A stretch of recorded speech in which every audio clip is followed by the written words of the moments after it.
Empuraan cinema സമൂഹത്തിന് മോശം സന്ദേശം നൽകുന്നുവെന്ന് മുൻ DGP ആർ ശ്രീലേഖ. ലൂസിഫറിന്റെ തുടർച്ചയായ എമ്പുരാൻ കേരളത്തിലെ അക്രമം, കൊലപാതകങ്ങൾ, മതസ്പർദ്ധ പ്രോത്സാഹിപ്പിക്കൽ എന്നിവയെക്കുറിച്ചുള്ള വ്യാപകമായ വിമർശനങ്ങളാണ് നേരിട്ടത്. മുഖ്യമന്ത്രി പിണറായി വിജയന്റെ കൊച്ചുമകനെ സിനിമ കാണാൻ കൊണ്ടുപോകാനുള്ള തീരുമാനത്തെ ശ്രീലേഖ ചോദ്യം ചെയ്തു. എമ്പുരാൻ കുട്ടികൾക്ക് അനുയോജ്യമല്ലെന്നും ശ്രീലേഖ ഊന്നി പറയുന്നു. എമ്പുരാൻ വെറും എംബോക്കിത്തരമെന്ന തലക്കെട്ടോടെ സ്വന്തം യൂട്യൂബ് ചാനലിൽ പങ്കുവച്ച വീഡിയോയിലൂടെയാണ് ശ്രീലേഖ പ്രതികരിച്ചത്. സിനിമയിലെ അമിതമായ അക്രമവും കൊലപാതകങ്ങളും പ്രേക്ഷകരിൽ, പ്രത്യേകിച്ച് കുട്ടികളിൽ ഉണ്ടാക്കുന്ന സ്വാധീനത്തെക്കുറിച്ച് ആശങ്ക ഉയർത്തുന്നു. ഗോധ്ര കലാപത്തെ വളച്ചൊടിച്ച് കേരളത്തിൽ മതപരമായ സംഘർഷങ്ങൾക്ക് ആക്കം കൂട്ടാൻ സിനിമയ്ക്ക് കഴിയുമെന്ന് ശ്രീലേഖ ആരോപിച്ചു. വിവാദങ്ങൾക്ക് തിരികൊളുത്തിയ BJP അധികാരത്തിൽ വന്നാൽ ഒരു മാഫിയ തലവന് മാത്രമേ കേരളത്തെ നാശത്തിൽ നിന്ന് രക്ഷിക്കാൻ കഴിയൂ എന്നാണ് സിനിമയിലെ ഇതിവൃത്തം സൂചിപ്പിക്കുന്നതെന്ന് ശ്രീലേഖ ചൂണ്ടിക്കാണിച്ചു. എമ്പുരാൻ ഏറ്റവും കൂടുതൽ ഹൈപ്പ് ലഭിച്ച സിനിമയാണ്. ഞാൻ എമ്പുരാൻ കണ്ടു. കാണാതെ ഒരു നിരൂപണം സാധ്യമല്ലല്ലോ. കാണണ്ട എന്ന് കരുതിയിരുന്നതാണ്. കണ്ടുകൊണ്ടിരിക്കുന്നതിനിടയിലൂടെ ഇറങ്ങിപ്പോയാലോ എന്ന് പലവട്ടം തോന്നുകയും ചെയ്തു. ഇവിടെ മാർക്കോ എന്ന സിനിമ ഇറങ്ങിയപ്പോൾ ആളുകൾ എല്ലാവരും ഏറ്റവും കൂടുതൽ പ്രതിഷേധം പറഞ്ഞിരുന്നത് അതിന്റെ വയലൻസ് ആയിരുന്നു. എന്നാൽ ഏകദേശം അതുപോലെയൊക്കെയുള്ള വയലൻസ് ഈ സിനിമയിലും ഉടനീളമുണ്ട്. എന്നിട്ടും ഇതിനെക്കുറിച്ച് ആളുകൾ ആരും കാര്യമായിട്ട് പറയുന്നത് കേട്ടില്ല.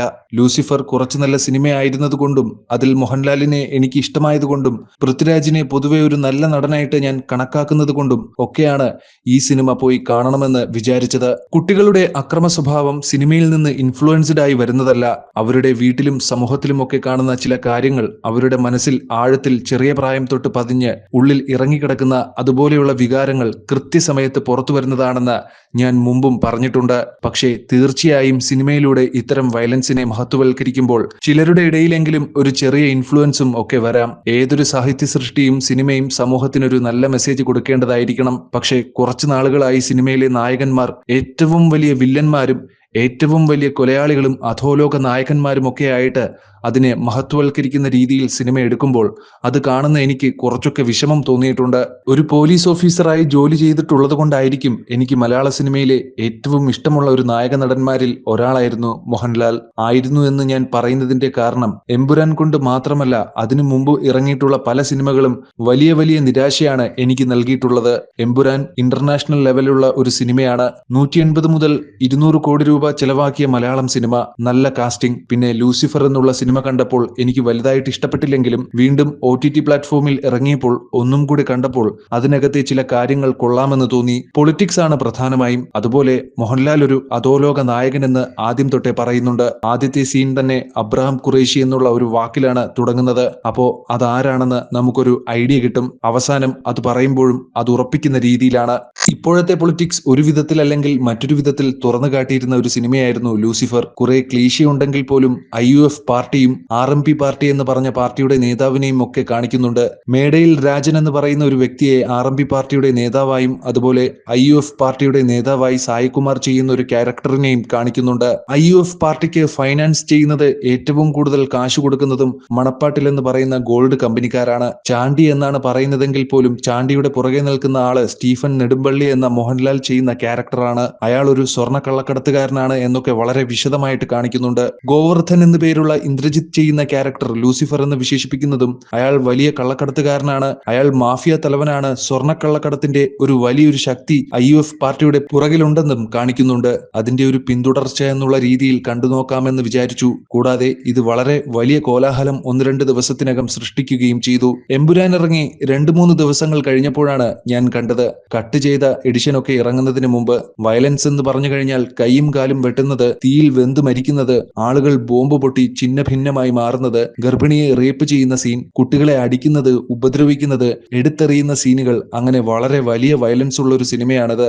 ഇതിനകത്തുടനീളം പറയാൻ ഉദ്ദേശിക്കുന്ന ഒരു വലിയ മെസ്സേജ് യാദൃശ്ചികമായി വന്ന മെസ്സേജ് അല്ലെന്നാണ് എന്റെ അഭിപ്രായം.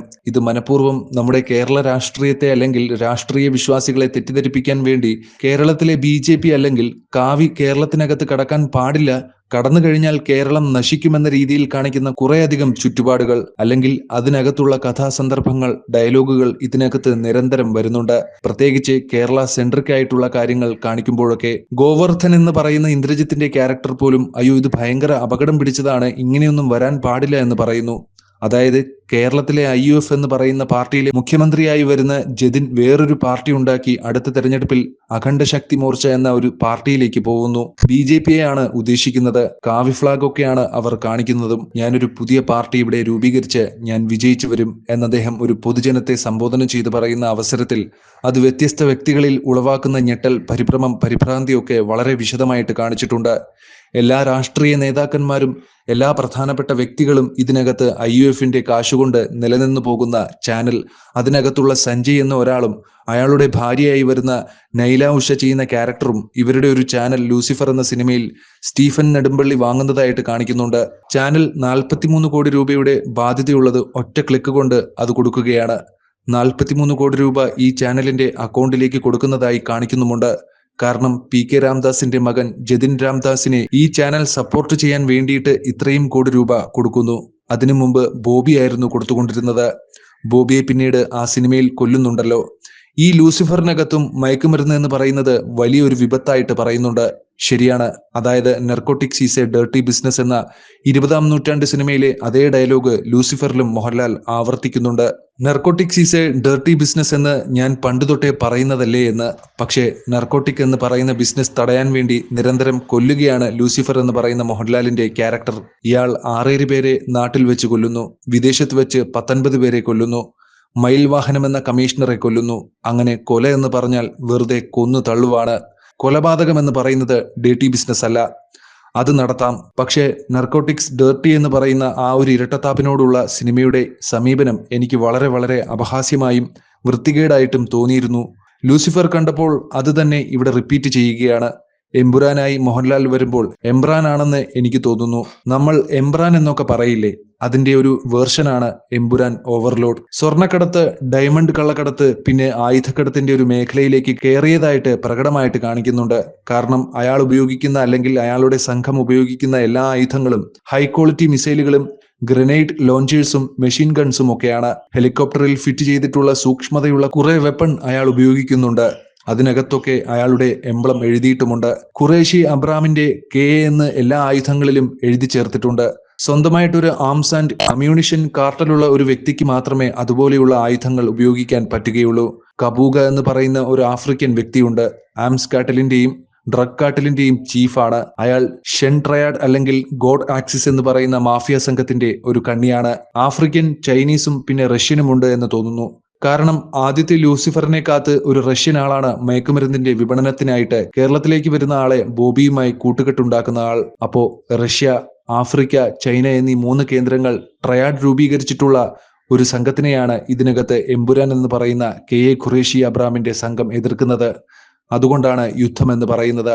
നടന്നുകൊണ്ടിരിക്കുന്ന ആൾ യുദ്ധം നിർത്താൻ സമയമായി, നമുക്ക് നേരിട്ട് കാണാമെന്ന് പറഞ്ഞു വിളിച്ച് കറക്കോഷ് എന്ന് പറയുന്ന ഇറാഖിലെ ഒരു സ്ഥലത്ത് കൊണ്ടുപോയി ഒരു പള്ളിക്കകത്ത് വെച്ച് ബോംബ് സ്ഫോടനത്തിൽ അത് മുഴുവൻ തകർത്ത് കബൂഗയും കബൂഗയുടെ ഗ്യാങ്ങിലുള്ള സകലരെയും കൊല്ലുകയാണ്. പൃഥ്വിരാജ് ലൂസിഫറിൽ വന്നപ്പോൾ എനിക്ക് ഭയങ്കരമായി ഇഷ്ടപ്പെട്ടു.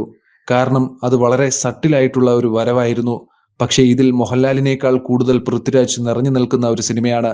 സെയ്ദ് മസൂദ് എങ്ങനെ സെയ്ദ് മസൂദ് ആയി എന്ന് കാണിക്കാൻ വേണ്ടി ഇതുപോലെ ഗോത്ര കലാപം വലിച്ചു കൊണ്ടുവരികയും അത് വികലമായി കാണിക്കുകയും, അതായത് ആ ട്രെയിൻ കത്തുന്നത് ശരിക്കും കാണിക്കുന്നില്ല, അത് എഡിറ്റ് ചെയ്യുമ്പോഴും അതിന്റെ ഒന്നും തന്നെ മാറാൻ പോകുന്നുമില്ല. സിനിമയുടെ സന്ദേശം ഇപ്പോഴും അതുപോലെ ഇരിക്കും. കുറെ സീനുകൾ മാറ്റിയത് കൊണ്ടോ അതിനകത്തെ മുഖ്യ വില്ലന്റെ പേര് മാറ്റിയത് കൊണ്ടോ കാര്യമില്ല. ഹനുമാന്റെ പേരിട്ട ബജ്രംഗി ഭായി എന്ന് പറയുന്ന ആളാണ് വില്ലൻ കഥാപാത്രം.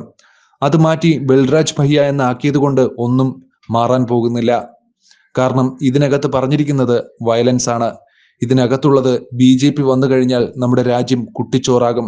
ഇപ്പോൾ മതസൗഹാർദ്ദത്തോടുകൂടി സ്നേഹത്തോടുകൂടി ഇരിക്കുന്ന കേരളം എന്ന് പറയുന്ന കൊച്ചു സംസ്ഥാനം ഇങ്ങനെ ഭാരതത്തിന്റെ ഭാഗമല്ലാതെ മാറിക്കിടക്കുന്നത് തന്നെയാണ് സേഫ്. അത് ഭാരതത്തിന്റെ ഭാഗമാകണ്ട എന്നുള്ള തെറ്റായ ഒരു ധാരണ സമൂഹത്തിന് നൽകുന്നു. BJP പ്രവർത്തകർക്കും BJP വിശ്വാസത്തിൽ നിൽക്കുന്ന ആൾക്കാർക്കും ഒക്കെ ഒരു വലിയ ചാട്ടവാറടി പോലെയാണ് ഈ സിനിമയെ എനിക്ക് തോന്നിയത്.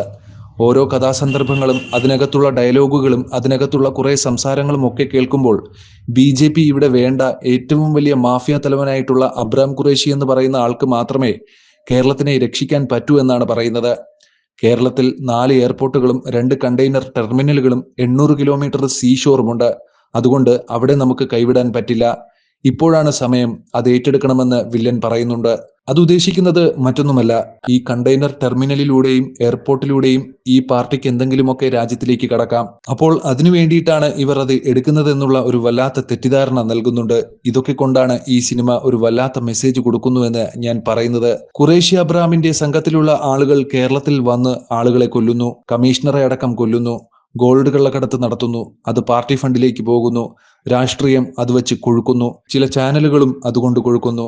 അവർ നടത്തുന്ന കള്ളപ്രഖ്യാപനങ്ങൾ എല്ലാം കേരള ജനത അതേപടി വിഴുങ്ങുന്നു. അതിൽ നിന്നൊന്നും ഒരു മോചനം വേണ്ട. കാവിപ്പട വന്നു കഴിഞ്ഞാൽ അതൊക്കെ നശിപ്പിക്കുന്നത് കൊണ്ട് അവരെ തടയണം. അതിനുവേണ്ടി ഏറ്റവും വൃത്തികെട്ട ഗ്യാങ്ങിനെ പോലും ഇവിടെ വിളിച്ചു വരുത്തി അത് സാധ്യമാക്കണമെന്നുള്ള മട്ടിലുള്ള ഒരു സിനിമയാണ് ഇത്. കാവി വന്നു കഴിഞ്ഞാൽ കേരളം നശിക്കുമെന്നൊരു ധ്വനി സിനിമയിലുടനീളം കൊടുക്കുന്നത് വളരെ അസഹനീയമായിട്ടാണ് എനിക്ക് തോന്നിയത്. തദ്ദേശ സ്വയംഭരണ സ്ഥാപനങ്ങളിലെ തെരഞ്ഞെടുപ്പ് വരുന്നു, അത് കഴിഞ്ഞ് അടുത്ത വർഷം അസംബ്ലി തെരഞ്ഞെടുപ്പ് വരുന്നു. അപ്പോ അതുകൊണ്ട് BJP-യിലോട്ട് ഇങ്ങനെ കൂറുകാട്ടി നിൽക്കുന്ന ആൾക്കാരെ അതിൽ നിന്ന് ഏത് വിധത്തിലും പിന്തിരിപ്പിക്കണമെന്ന ആശയത്തോടു കൂടി എടുത്തതാണോ എന്ന് പോലും എനിക്ക് സംശയമുണ്ട്. ഈ സിനിമയിൽ അബ്രാം ഖുറേഷി നർക്കോട്ടിക്സിനെതിരാണ് എന്ന് പറയുന്നുണ്ട്. പക്ഷേ ഇയാളെ കാണണമെന്ന് ആഗ്രഹിച്ച് ഗോവർദ്ധൻ വരുമ്പോൾ റാവുത്തറിന്റെ ആൾക്കാർ ഇയാൾക്ക് മയക്കുമരുന്ന് കുത്തിവെച്ച് മയക്കി കിടത്തിയിട്ടാണ് കൊണ്ടുപോകുന്നത്. അപ്പോൾ നർക്കോട്ടിക്സിനെതിരെ നിൽക്കുന്ന ഒരാളെ കാണാൻ വന്ന ആളെ തന്നെ മയക്കുമരുന്ന് കുത്തിവെച്ച് ഉറക്കി കിടത്തിക്കൊണ്ടു പോകുന്ന ഒരു സീൻ ഇതിനകത്തുണ്ട്. എമ്പുരാനിൽ വന്നപ്പോൾ സ്റ്റീഫൻ നെടുമ്പള്ളി അല്ലെങ്കിൽ അബ്രാം ഖുറേഷി ഗ്യാങ് നർക്കോട്ടിക്സും കൂടെ കാട്ടി തുടങ്ങിയോ? ഇതൊക്കെ തിരക്കഥയുടെ ഒരു പാളിച്ചയെന്നേ എനിക്ക് പറയാൻ പറ്റൂ. ഇതിനകത്ത് ഗോദ്ര കലാപവും അതിനെ തുടർന്നുള്ള വയലൻസും ഒക്കെ അതിരൂക്ഷമായിട്ടാണ് കാണിക്കുന്നത്. സിനിമയുടെ അവസാനം ബജ്രംഗി ബാബ എന്ന് പറയുന്ന ആളെ കൊന്നതിനു ശേഷം തെരുവുകളിൽ ഒരു ബഹളം നടക്കുന്നതായും വർഗീയ വിദ്വേഷം പെരുകുന്നതായിട്ടും വീണ്ടും കാണിക്കുന്നുണ്ട്. അപ്പോ അത് വീണ്ടും ആവർത്തിക്കുമെന്നുള്ള ഒരു മട്ടിൽ അത് നമ്മളെ കാണിപ്പിച്ചു തരികയാണ്. NIA ഉദ്യോഗസ്ഥരെ വരെ കാണിക്കുന്നു. എനിക്ക് വളരെ അപഹാസ്യമായിട്ട് തോന്നിയ മറ്റൊരു കാര്യം കൂടിയുണ്ട്. NIA എന്ന് പറയുന്ന സംഘടന കേന്ദ്രത്തിന്റെ കീഴിൽ പ്രവർത്തിക്കുന്നത് ഭീകരവാദം തടയാൻ വേണ്ടിയിട്ടാണ്. ടെററിസം, രാജ്യത്തിനെ ധ്രുവീകരിക്കുന്ന രീതികൾ, വിദേശത്ത് നിന്നുള്ള ശക്തികൾ രാജ്യത്ത് വന്ന് നടത്തുന്ന തീവ്രവാദ പ്രവർത്തനം, അതിനെയൊക്കെ തടയാൻ ശ്രമിക്കുന്ന, അതിനെതിരെ കേസെടുക്കുന്ന സംഘടനയായ NIAക്ക് ഒരിക്കലും PMLA prohibition of money laundering act പ്രകാരം കേസെടുക്കാൻ പറ്റില്ല. അത് ED ആണ് ചെയ്യാറ്.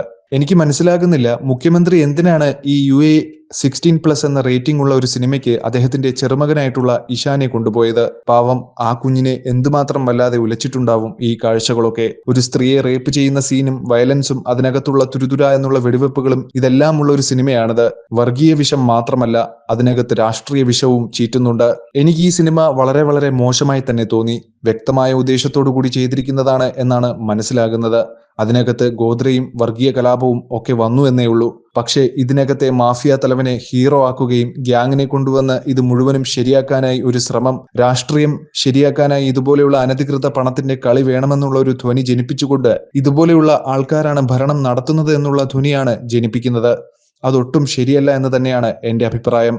സിനിമയുടെ സന്ദേശം വളരെ മോശമാണ്. ഇതൊരിക്കലും ഉണ്ടാവാൻ പാടില്ലാത്ത അല്ലെങ്കിൽ വേറൊരു രീതിയിൽ എടുക്കേണ്ടിയിരുന്ന ഒരു സിനിമയായിരുന്നു. പക്ഷേ ഇതിങ്ങനെ ഒരു രീതിയിൽ എടുത്തതിന്റെ പുറകിൽ ഒരു ഉദ്ദേശ ലക്ഷ്യമുണ്ടെന്ന് എനിക്ക് തോന്നിയതുകൊണ്ടാണ് ഈ നിരൂപണം ഞാനിവിടെ ചെയ്തത്. ശ്രീലേഖ പറയുന്നു.